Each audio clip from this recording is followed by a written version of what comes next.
سلامونه ملګرو. په سعودي عرب کې به تاسو خپل کوم اي ټي ایم کارت چې دی هغې ته به د اي ټي ایم ماشین نه پیسې څنګه اچوئ.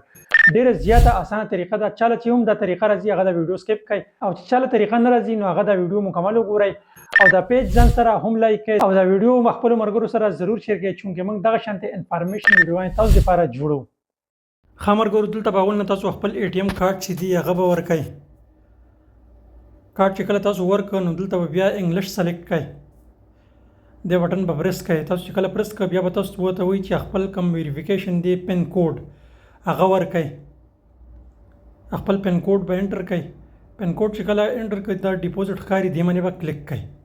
دا سایډ ته بټن دی، صحیح ده. دې باندې چې کله تاسو کلیک کړئ تاسو ښکاري اوس دا کته نه بکس چې دی دا اوپن شو او دې کې دا ریالونه چې دي دا به په دې کې واچوئ. دا 1000 ریال پکې زه جمع کوم، دا تاسو ګورئ ما پکې واچول. دلته نه دا ایکسپټ شو. اوس مخکې تاسو ته ګورئ دا به لغونې پروسس کوي. دا اوس تاسو وګورئ د لیفټ سایډ ته دا ډیپوزټ بټن چې دی دې باندې به کلیک کړئ. نشان تاسو سره راځي، صحیح ده. دې باندې چې تاسو کله کلیک کړئ تاسو وګورئ لږ پروسس به کوي. دا تاسو ښکاري تھینک یو فار یوزینګ الراجي. دلته نه به یس باندې کلیک کړئ. دلته چې کله یس باندې کلیک کړئ نو تاسو ته ښکاري کینسل بټن به ووایي. ستاسو کارت چې دی هغه واپس به راوځي او ستاسو پیسې چې دي هغه به ریچارج شي.